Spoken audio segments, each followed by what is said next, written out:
Questions israélo-palestiniennes, clés de compréhension, un programme d'information pour mieux connaître et comprendre la situation au Proche-Orient.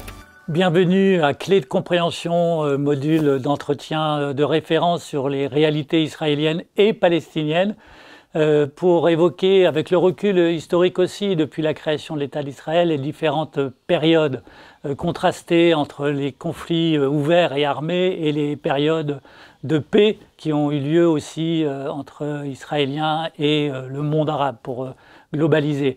En tout cas, merci de votre présence et à Jean-Claude Lescure. Nous avons la chance d'avoir cet historien aujourd'hui pour évoquer depuis la création de l'État d'Israël différentes étapes de ces confrontations ou de ces périodes de paix.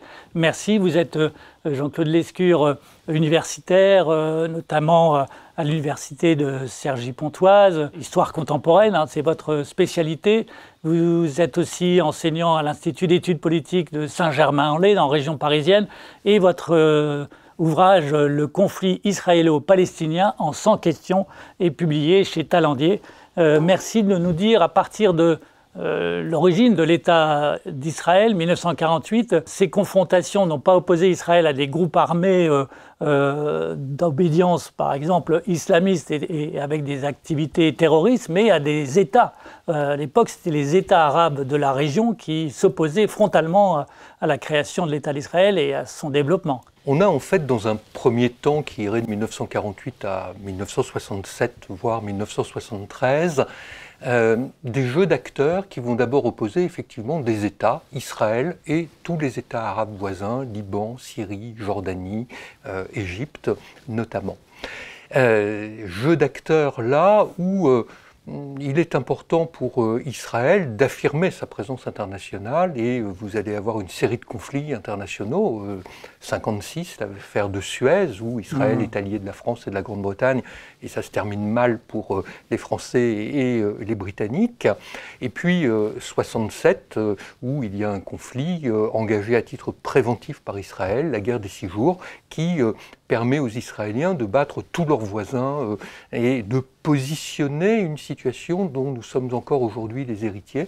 Avec cette guerre des 6 jours, un enseignement sur la supériorité militaire israélienne sur ses voisins, puisqu'en 6 jours, c'est une guerre éclair victorieuse pour les Israéliens. Et qui va poser d'abord une extension territoriale d'Israël, puisqu'elle va s'emparer du Golan d'un côté, du désert du Sinaï, mais également de Gaza et de la Cisjordanie. Et puis, en relations internationales, ça pose autre chose, c'est une résolution 247 des Nations Unies, qui est extraordinaire, puisque vous avez, comme toutes les résolutions de l'ONU, une résolution qui est une résolution bilingue. Alors d'abord, cette résolution, elle oublie les Palestiniens, c'est une affaire internationale. Et puis, surtout, dans sa version française, elle parle de l'évacuation des territoires occupés, et dans sa version anglaise, elle parle de l'évacuation some territories, donc de quelques territoires. Ah oui. Et du coup, vous avez une résolution qui est votée en 1967. Eh bien, si vous prenez l'application anglaise que vont faire les Israéliens dans les années 70, l'évacuation some territories. De quelques territoires. De quelques territoires. Si vous prenez la version française, évacuation des territoires, il faudrait dire évacuation de tout le monde. Donc on a là un des summums de la diplomatie internationale qui va compliquer singulièrement les choses. Alors les territoires, rappelez-nous à l'époque, c'était... C'est la Cisjordanie, c'est Gaza, c'est le Golan pour l'essentiel. Malgré cet épisode de guerre, il y a eu aussi des épisodes de rapprochement et d'accords de paix, Jean-Claude Lescure, dans cette période, fin années 60 et toutes les années 70. Dans ce jeu d'acteurs interétatiques qui oppose Israël à ses voisins, on a une scansion à peu près régulière, au-delà de 67 qui voit cette défaite terrible et la fin du nasserisme, le chef d'État du Caire qui prônait une union des peuples arabes, un panarabisme. Il va avoir sa revanche qui est portée en 1974 par son successeur, où vous avez la guerre, la séquence 73-74, la guerre du Kippour. Bon, là qui voit Israël encaisser une véritable défaite, et qui est surprise par l'opération militaire, une stabilisation pendant l'année 74, qui permet à Yasser Arafat d'être accueilli à l'ONU et de devenir le porte-parole du peuple palestinien. Et à partir de 1974, l'honneur arabe a été lavé par la victoire qu'ils peuvent remporter. Et on va rentrer dans un autre moment, sous le parapluie américain, qui va déboucher sur des photos absolument extraordinaires à Camp David, à Washington, etc. Entre, d'un côté, des Israéliens, de l'autre côté, des Égyptiens, et les uns des autres se serrent la main. Et cet accord-là, il est toujours en vigueur jusqu'à aujourd'hui. Et c'est vraiment un des accords de stabilisation entre l'Égypte et Israël. Oui, ce qui montre d'ailleurs une chose qui a pu se répéter, c'est que ceux qui se sont fait la guerre peuvent très bien imaginer se faire la paix. Avec les conséquences parfois tragiques, Anwar el-Sadat étant assassiné quelques mois plus tard. Par les combattants des frères musulmans, les islamistes radicaux qui ont sévi contre lui. Et ça devient paradoxalement, après 1977, une des zones d'équilibre, alors que le reste du Proche-Orient est secoué, notamment par la révolution iranienne en 1979. Et dans les années 80, vous avez comme cela également un accord important entre la Jordanie et Israël, qui a des conséquences, puisque la Jordanie va reconnaître en réalité véritablement Israël, mais plus encore va laisser tomber ses revendications sur la Cisjordanie. À partir de 87-88, la Jordanie ne veut plus de la Cisjordanie, et elle va aller plus loin que cela, elle va même retirer la nationalité jordanienne aux Palestiniens de Cisjordanie, qui se retrouvent, c'est pratiquement unique, rejetés, mais qui n'ont plus de passeport. Ils n'ont plus de passeport jordanien à partir de... Apatrides. Ils sont dans une situation internationale un petit peu compliquée. Mais en même temps, ça a l'avantage d'éclaircir la situation, d'abord pour Israël, et puis ensuite pour les Palestiniens. Les Palestiniens savent qu'ils ne sont plus jordaniens, et que donc la patrie palestinienne n'est pas la Jordanie, mais ça doit être un autre territoire. Ça ouvrira des discussions ultérieures qui aboutiront ensuite au fameux accord d'Oslo. Jusqu'à aujourd'hui, d'ailleurs, c'est un des éléments qui est mis en avant. Donc un jeu d'acteurs, vous voyez, où là on a les États, à la fois les États arabes voisins, et puis l'État d'Israël, et puis la communauté internationale. Mais vous avez d'autres acteurs qui sont là, qui sont les Palestiniens. Et les Palestiniens, en fait, dans la période des années 50 et des années 60, ils doivent d'abord inventer ce qui va devenir le nationalisme palestinien. Il y avait un nationalisme arabe jusqu'en 47-48, mais combattu par les États arabes voisins. C'est un point important qui a été oublié d'ailleurs, parce que les États arabes ont combattu l'idée même d'un État palestinien au départ. Et en fait, c'est lorsque les Palestiniens vont se retrouver pour l'essentiel dans des camps de réfugiés, alors au Liban ou en Jordanie ou à Gaza, c'est à l'intérieur des camps que des unités nationales qui vont donner naissance à une douzaine d'organisations qui vont ensuite confédérer sous le nom de l'OLP à la fin des années 60, vont faire tout un travail pédagogique auprès de l'opinion publique en termes de constitution chez les Palestiniens pour inventer un nationalisme palestinien et un droit des peuples à disposer d'eux-mêmes. Et ces organisations palestiniennes qui, à partir de 67, vont être dirigées par Yasser Arafat sous le drapeau de l'OLP, qui est une confédération d'organisations, réussissent à obtenir auprès des États arabes voisins une reconnaissance internationale. Et en 1974, Arafat est reçu à l'ONU où il obtient le titre de seul représentant du peuple palestinien. Et là, c'est une nouveauté. Vous voyez, dans ce jeu d'acteurs, c'est que désormais, à partir de 1974, vous avez une organisation politique qui est proche des organisations de décolonisation, type le FLN algérien, dont il s'est beaucoup inspiré, pour porter en fait une parole originale, qui serait une parole palestinienne. Oui, et pour faire ça... Le grand changement est que c'est non plus combattu par les États arabes, mais intégré à la cause du monde arabe comme un des étendards. Sachant que c'est plus ambigu que ça dans certains cas, par exemple pour la Jordanie, dont on sait qu'elle souhaitait intégrer les Palestiniens dans la nation jordanienne, contrairement à l'Égypte avec les Gazaouis, et que cet État jordanien n'a pas été très tendre, c'est moins qu'on puisse dire, avec les réfugiés palestiniens confère Septembre Noir. En fait, la Jordanie ne voulait pas d'un État palestinien. Jusqu'en 1987, la Jordanie refusera l'existence d'un État palestinien. Et en fait, l'agenda de ces nationalistes palestiniens, ça va être de s'affirmer face aux voisins et s'affirmer à l'échelon international. Et pour faire ça, à partir de 1967, comme les États arabes ont été défaits dans la guerre des 6 jours, ils vont entamer une campagne de terrorisme international. Et cette campagne de terrorisme international prend toute une série de figures, et entre autres, ce qui est resté le plus célèbre, c'est les fameux détournements d'avions. Les détournements d'avions, d'un point de vue militaire, ça ne sert à rien, mais en revanche, ça fait parler. Oui. Et ça inscrit à l'agenda international la question palestinienne, qui devient absolument centrale dans ces années 70. En fait, est-ce qu'on peut dire que ce qui n'a pas été réussi par les États arabes dans les confrontations guerrières d'État à État a été sinon réussi en termes de résultats, mais en tout cas d'opérations par le terrorisme? Il a permis en fait aux Palestiniens d'affirmer leurs revendications nationales contre les États arabes et contre Israël, parce que vous avez des opérations spectaculaires. 1972, c'est les opérations à Munich au moment des Jeux Olympiques.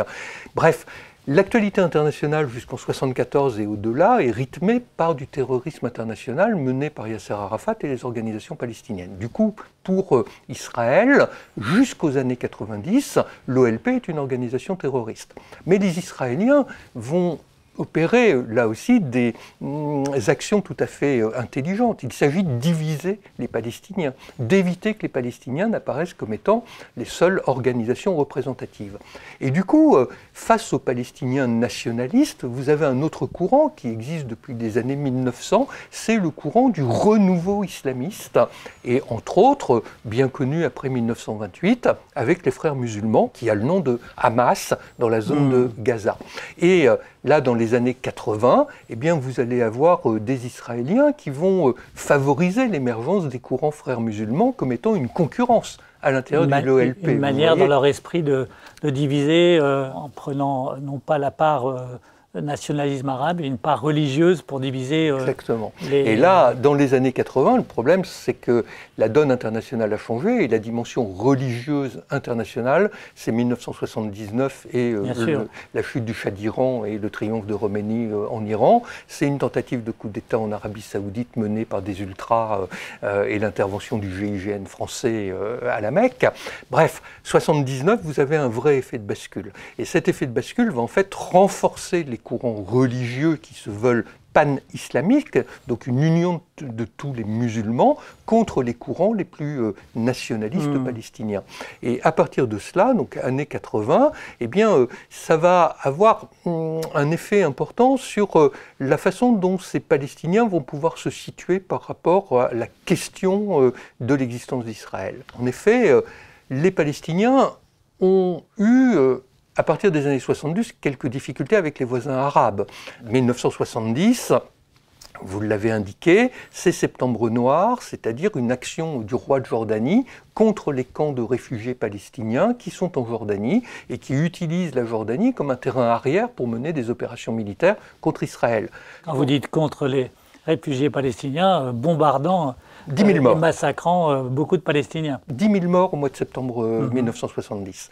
C'est 1975, on a un cas similaire avec le début de la guerre civile au Liban, l'une des plus compliquées du monde, avec des changements d'alliance toutes les semaines. La situation la plus difficile à comprendre, mais les Palestiniens là sont chassés en 1982 à la suite d'une opération israélienne qui va jusqu'à Beyrouth, et c'est des bateaux français qui vont évacuer les combattants palestiniens pour les amener essentiellement vers la Tunisie.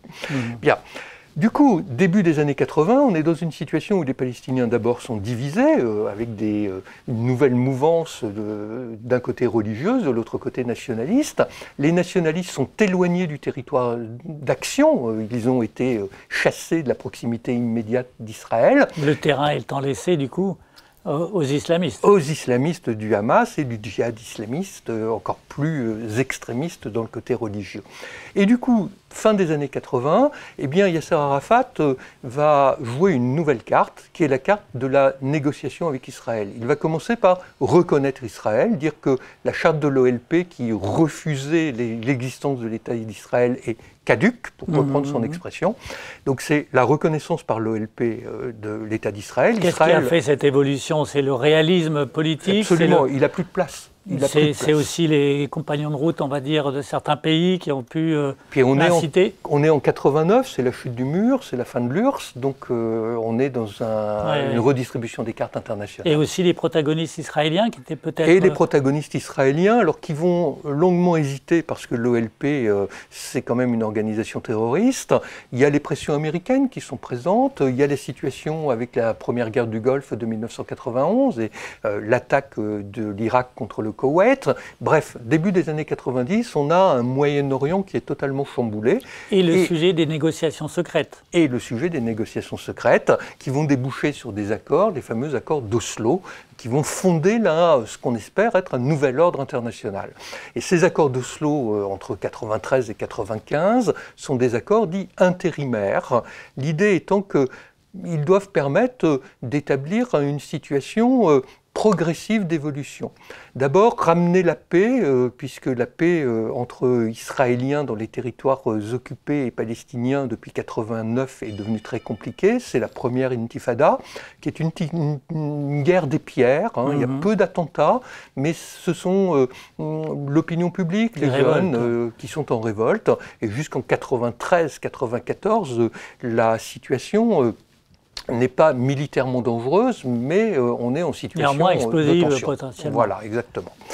Du coup, là, Yasser Arafat va utiliser bien évidemment cela. Les Israéliens ont besoin de diminuer aussi le coût du maintien de l'ordre dans la région. Et avec l'aide financière américaine, espèrent pouvoir amener à une négociation. Ce qui débouche sur des accords d'Oslo, qui doivent être appliqués à partir de 1995 et qui divisent les territoires en 3 zones. Les territoires de la Cisjordanie principalement. La Cisjordanie et Gaza, mais donc en 3 zones, une zone A, B, C, une zone A qui doit être sous autorité palestinienne, une zone B qui doit être une autorité mixte palestinienne-israélienne et une zone C, contrôle israélien sur le territoire. Et qui doit, accord intérimaire. Une complexité géographique entremêlée d'une complexité de gouvernance. Oui, mais les choses sont à peu près posées. Il y a juste un problème qui demeure, qui est la place de Jérusalem. Est-ce que Jérusalem doit devenir la capitale des Palestiniens ou être simplement la capitale des Israéliens? Et quelle est la place du mur, du kotel israélien d'un côté, et puis de l'autre côté de l'esplanade des mosquées ou du mont du Temple, selon le vocabulaire. Mais quand on met à part le contentieux qui continue toujours d'ailleurs concernant Jérusalem, est-ce qu'on peut dire que ce qui concerne le reste de la Cisjordanie est finalement l'objet d'une entente, sinon cordiale, mais en tout cas d'une entente provisoire intérimaire? Elle n'est pas cordiale, mais il y a une entente, il y a une forme de réalisme politique qui fait que, et puis la zone B, c'est la plus grande et c'est celle qui doit être négociée, donc dans les 5 ans qui viennent. Sauf que ça ne va pas se passer comme cela, et vous allez avoir d'un côté des actions terroristes de juifs extrémistes, de sionistes extrémistes, et c'est un attentat qui va tuer le Premier ministre israélien, et de l'autre côté, vous allez avoir les mouvements non nationalistes, les mouvements anti-Yasser Arafat, les mouvements du Hamas notamment et du djihad islamique, qui vont multiplier les opérations en Israël et des attentats. Et éclate comme cela en 2000 la deuxième intifada. Yasser Arafat, pour ne pas perdre la main, va se rallier à cette intifada, qui est aussi une intifada cette fois-ci par les armes, donc avec entre 2000 et 2003 une situation qui est pire que la première intifada, et avec mort d'hommes côté israélien, côté palestinien, etc. Et là, on est dans une situation où les accords d'Oslo, ils ont, à cause des jeux des extrémistes, quelque peu volé en éclats. Et cette situation va empirer encore lorsque Israël applique et se retire de Gaza, démantèle les colonies israéliennes de Gaza. Le Premier ministre Ariel Sharon, à la surprise générale, décide de désimplanter l'implantation juive qui faisait à peu près 8-10 000 personnes sur une population de 2 millions d'habitants, et décide de quitter définitivement Gaza. Et normalement, c'est l'autorité palestinienne de Yasser Arafat qui doit prendre la direction de Gaza. Et garantir la paix. et les accords qui ont été signés. Sauf que ça ne se passe pas comme cela, et très vite, il y a une guerre civile intra-palestinienne qui se développe, qui oppose les hommes de l'OLP d'un côté, les hommes du Hamas et du djihad islamique de l'autre, et ce sont ces derniers, djihad islamique et Hamas, qui l'emportent. C'est une vraie bataille à la Kalachnikov et aux pneus incendiés, hein, et du coup, les agents de l'OLP doivent quitter Gaza, et vous vous retrouvez dans une situation où Gaza est contrôlé par le Hamas, la Cisjordanie et les villes palestiniennes sont contrôlées par l'OLP, l'autorité palestinienne. Il y a déjà près de 20 ans. Il y a 20 ans, et il n'y a plus de dialogue entre les deux. Et du même coup, les Israéliens, à partir de cette période, se disent « mais ok, avec qui on négocie là? Vous avez un peuple palestinien, peut-être, c'est même pas sûr, disent-ils, mais quel est le représentant légitime et avec qui va-t-on négocier ?»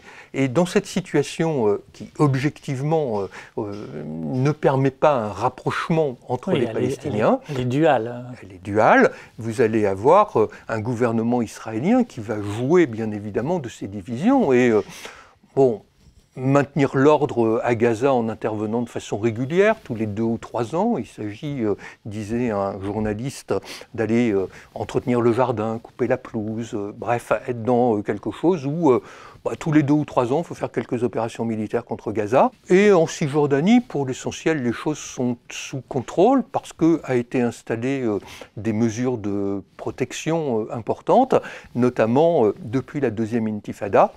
Une barrière qui est sous forme de grillage sur près de 700 km, et puis là où le grillage n'est pas efficace lorsqu'il s'agit de traverser des villes, c'est des murs de béton de 7 mètres de haut qui permettent de sécuriser le territoire. Et Israël, du coup, va sécuriser l'intérieur de son territoire, mais ça a un effet derrière, c'est que bon nombre de jeunes Israéliens ne voient plus jamais de Palestiniens. Les Palestiniens ne viennent plus travailler en Israël. Et ce qui va compliquer aussi, là, des éléments qu'attendent les chancelleries occidentales avec ce qui est la règle depuis 1948, depuis le plan de partage de l'ONU, 2 peuples, 2 États. Et la diplomatie française est restée toujours et défend encore aujourd'hui cette posture. Cette posture et cet objectif qu'on va évoquer, mais auparavant, c'est vrai que cette stratégie de diviser, finalement, a provoqué aussi, quelque part, on peut considérer, a provoqué le pire des radicalités côté Gaza avec le Hamas, qui en plus essayait sans doute d'amoindrir, en tout cas de pilonner aussi les accords d'Abraham qui rapprochaient Israël d'États arabes dits modérés, comme les Émirats arabes unis et Bahreïn, et le Maroc et le Soudan, avec sans doute aussi la bienveillance de l'Iran. Donc cette stratégie a conduit au pire du scénario, à savoir la première, la plus grande, la plus importante opération terroriste contre l'État d'Israël depuis sa création, qui était le 7 octobre 2023. C'est donc aussi un échec de cette stratégie de division des Palestiniens. C'est l'un des éléments sur lesquels aujourd'hui les autorités militaires israéliennes sont en train d'enquêter. On commence à avoir quelques retours sur parce que les Israéliens sont les champions des commissions d'enquête, pas tellement pour juger, mais plutôt pour tirer des enseignements en fait de ce qui a pu être fait. Bon, et donc là on est dans la phase d'évaluation bien évidemment oui, tout à fait, de cet aspect-là.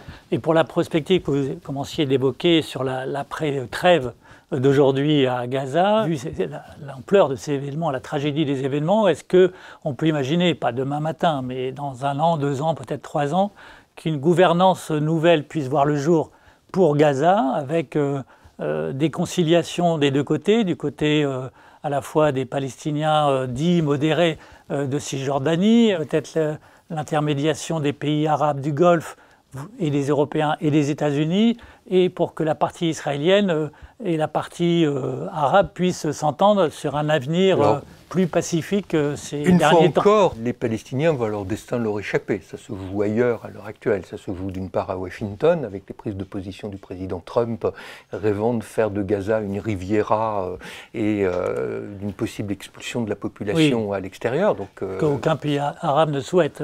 Ça s'est confirmé. Donc le principe du réel peut revenir d'actualité. Tout à fait. Mais les accords d'Abraham avaient été portés par le président Trump et ont quand même débouché sur des rapprochements entre le Maroc et Israël d'un côté, et puis des rapprochements étaient en cours entre l'Arabie Saoudite et Israël, ce qui n'était pas sans surprendre. Donc des formes de diplomatie qui échappent totalement aux Palestiniens. Quant à l'émergence d'un pouvoir palestinien propre, pour l'instant, on est dans l'expectative. Vous avez une autorité palestinienne en Cisjordanie qui est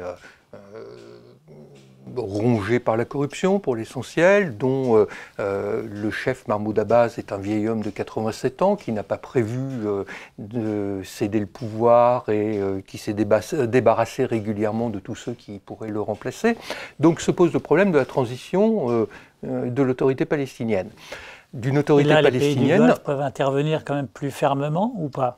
Ils ont quelques moyens, mais en même temps, vous avez des dynamiques internes aux Palestiniens qui sont réelles. Donc, il y a un point d'interrogation sur l'autorité à Ramallah et surtout sur la démocratisation. Et puis, est-ce qu'elle est encore représentative? Il n'y a pas eu d'élection depuis 2007. S'il y a un endroit où le processus électoral a été cassé... À Gaza comme en Cisjordanie. À Gaza comme en Cisjordanie. Donc ça fait près de 20 ans qu'il n'y a pas eu une échéance électorale. Exactement. Donc, côté israélien, au contraire, on a eu une multiple échéance électorale et une instabilité là.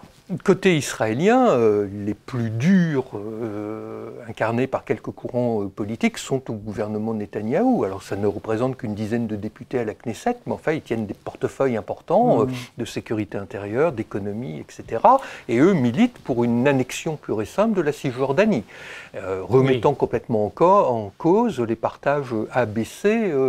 Donc aujourd'hui, dans le jeu d'acteurs qui existe, on est dans un moment d'instabilité extrêmement forte entre les velléités des puissances extérieures, entre autres les États-Unis, les dynamiques immédiates de l'environnement, alors c'est le Caire et l'Arabie Saoudite et les États du Golfe. Et puis ensuite, la dynamique politique propre à Israël, qui est une société extrêmement clivée à l'heure actuelle, avec d'immenses manifestations tous les samedis soirs à Jérusalem et à Tel Aviv, et avec une Knesset, une majorité parlementaire qui est extrêmement divisée, et un gouvernement de coalition. Bon, maintenant que les opérations militaires sont terminées... En cours d'être terminées, effectivement, avec peut-être la libération totale des otages. Est-ce qu'on peut imaginer, comme ça s'est produit dans l'histoire, où il y a des surprises qui sont intervenues entre finalement des faucons devenus des colombes, est-ce que du côté israélien aussi, il peut y avoir une hypothèse selon laquelle il y ait une projection vers l'après-trêve et l'après-guerre à Gaza pour établir des relations normalisées avec une partie palestinienne qui reconnaissent l'État d'Israël et garantissent la sécurité? Je ne sais pas si le raisonnement en se disant des relations normalisées, ça ferait référence à l'émergence d'une amitié pacifiée. Comme les Français et les Allemands depuis 1963. Ça, je pense que c'est du rêve. Par contre, on peut penser, et c'est des choses qui ne se fasse pas la guerre, ça veut dire. Un statu quo.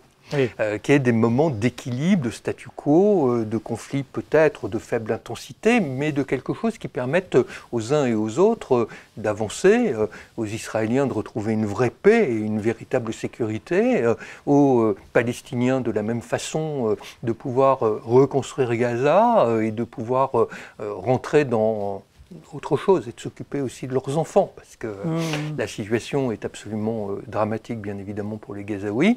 Et ensuite, du statut international de gens qui, pour beaucoup, ont à Gaza un statut de réfugiés, avec un statut tout à fait particulier. C'est le seul cas au monde où on peut être réfugié de père en fils, avec une carte de l'UNRWA et une aide automatique à partir du moment où vous êtes avec cette carte de l'UNRWA, qui est aussi un des éléments qui a bloqué, bien évidemment, le processus de normalisation sur le territoire.